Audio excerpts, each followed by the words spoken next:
l'a mis sur pied il y a 1 an et demi. Et la grosse raison, c'était que nous donnions des cours à CAF de français langue seconde. Et les gens voulaient avoir des livres français pour pratiquer leur français. On est un milieu où il y a beaucoup plus de francophones que les gens pensent, parce que tout le monde est bilingue. Le bilinguisme à Cornwall est l'un des nombreux défis pour la jeune librairie. Les francophones ont tendance à se procurer des livres anglais parce qu'ils coûtent moins cher. Mais il y a aussi la concurrence des magasins à grande surface, le marché québécois, l'Internet et la disponibilité des nouveautés. Parce qu'on est une petite librairie, souvent, quand un livre sort, un nouveau livre, il faut attendre. Il est toujours marqué manquant pour nous autres. C'est l'école pour adultes CAF+, qui a investi 35 000 $ de son fonds de réserve pour ouvrir la librairie. Afin de minimiser les coûts, la librairie fonctionne présentement avec un libraire qui travaille 2 jours par semaine et des bénévoles.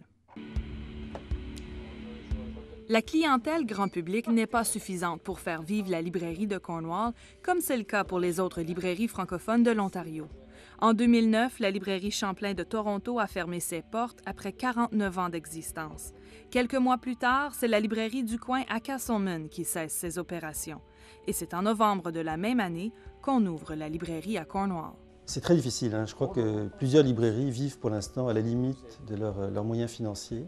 Ces librairies ont un effet d'entraînement. Tout d'un coup, on voit que le public s'intéresse. Nous, on le sent comme éditeur, parce qu'on peut voir que nos livres, tout d'un coup, connaissent une nouvelle distribution dans des régions où nos livres avaient moins de résonance.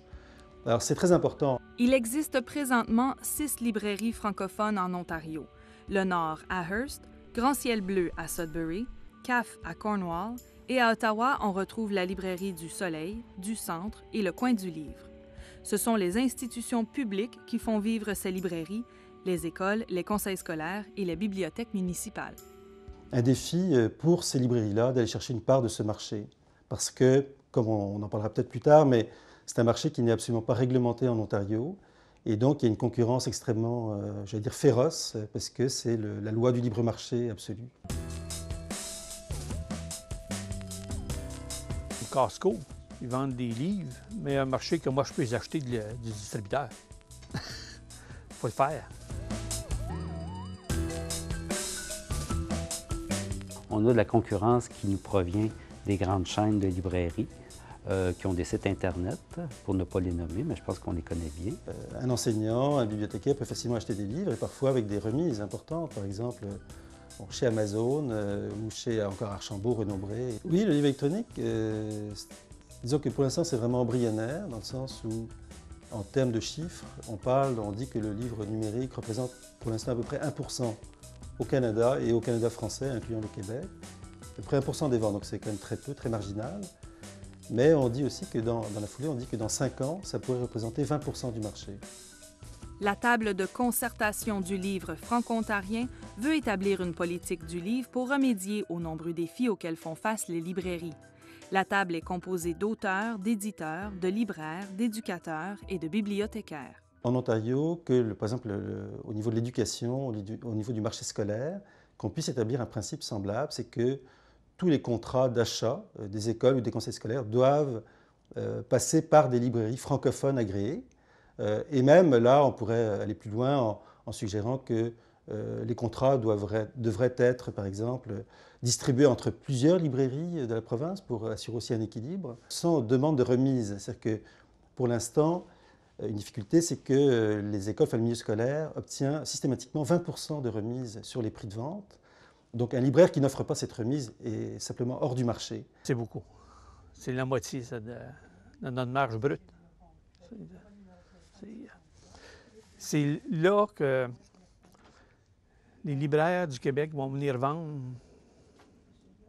en Ontario. Ils vont accorder le 20% ou 25%. Ça ne les dérange pas, parce qu'au Québec, ils ne sont pas obligés de le faire. Les maisons d'édition de l'Ontario remettent 40% du revenu du prix d'un livre à la librairie. À cause de la loi 51 au Québec, moi, je n'ai pas les mêmes remises avec certains éditeurs qu'au Québec. Parce que la loi 51 indique qu'une librairie agréée va avoir 40% sur les livres, ou 20 ou 30.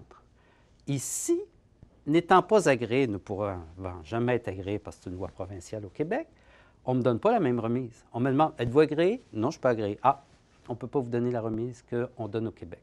À Ottawa, c'est très, très inégal, puisque, dans le fond, aucun libraire d'Ottawa ne peut vendre au Québec. Enfin, là, je parle évidemment aux institutions publiques, encore une fois les écoles et les bibliothèques, alors que n'importe quel libraire établi de l'autre côté de la rivière peut vendre de toute façon qu'il veut aux institutions de l'Ontario. Le marché scolaire est si important en Ontario que la seule librairie qui a les reins solides, c'est la librairie du Centre à Ottawa. Elle est gérée par le Centre franco-ontarien de ressources pédagogiques qui, lui, bénéficie de subventions du ministère de l'Éducation.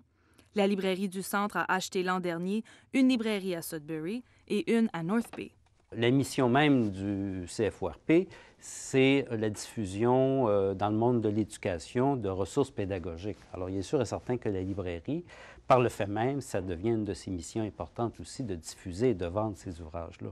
Oui, c'est une base.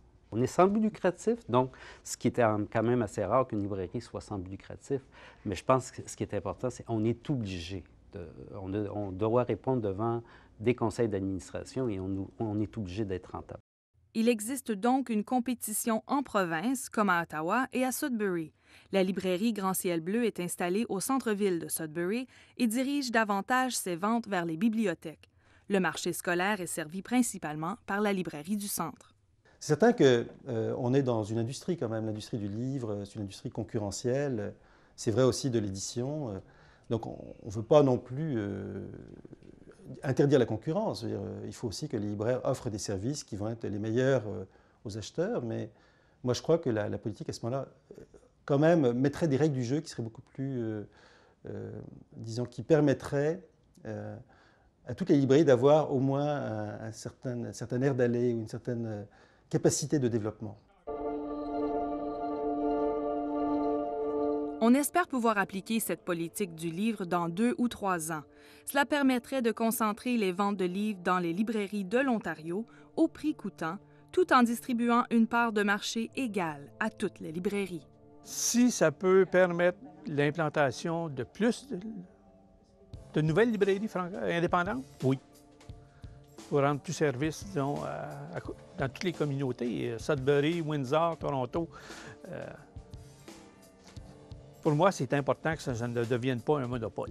La politique du livre doit être aussi jumelée à une politique d'achat et des programmes aussi d'achat, soit au niveau du ministère de la Culture pour les bibliothèques ou au niveau des écoles, du ministère de l'Éducation pour les écoles. Alors, effectivement, il faut qu'à ce moment-là, le gouvernement accepte de bonifier un peu, mais ce n'est pas considérable non plus parce que, ce faisant, le gouvernement va s'assurer que les ventes restent dans la province. D'ici là, les librairies devront doubler d'efforts pour survivre. C'est de se faire connaître davantage. Je tente de savoir quel genre de livres qu'ils aiment lire. Il y a beaucoup d'achats qui sont impulsifs. Donc si on ne va pas se promener dans une librairie ou dans un salon du livre, le fait d'être tout d'un coup exposé à un livre qui va faire qu'on va l'acheter. On le feuillette, on tourne les pages et là, une espèce de coup de foudre, on se dit tiens, oui, j'achète. Toute nouvelle entreprise, ça prend au moins 3 ans avant de se stabiliser, avant de vraiment savoir si ça va faire un gros profit ou pas. Est-ce qu'on s'attend de faire un gros profit? Non. Mais répondre à un besoin de la communauté, oui.